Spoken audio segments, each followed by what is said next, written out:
Mga artwork nga human sa kape ginpasundayag sa publiko. Coffee art workshop kag art for a cause hiwaton kadungan sa pagsaulog sang International Coffee Day.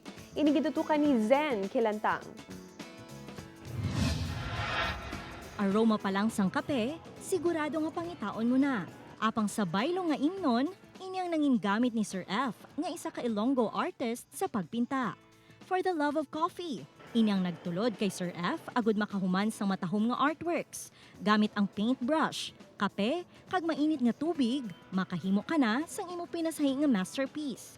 Suno kay Sir F, nagumpisa siya sang coffee painting humalin sang pandemya, tubtub inyang iyagin padayon kag ginpakigbahin sa iya mga estudyante. Sang na-lockdown ako, quarantine, so wala ko choice.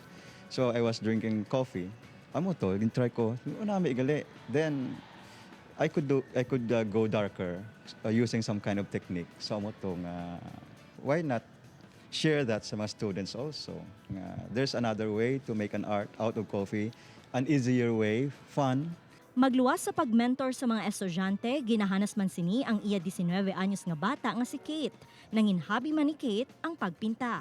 Mga dreams ko lang, mga inspiration ko lang sa head ko, pwede ko na siya ma-draw, biskan na-make ko na siya as like a reality. Though I'm not actually aiming to be a professional, though more like gusto ko lang mag-draw para i-draw ko mga things na gusto ko. Ang paggamit sang kape ang pamaagi sang Ilonggo artist nga mabuligan ang mga local coffee growers sa probinsya.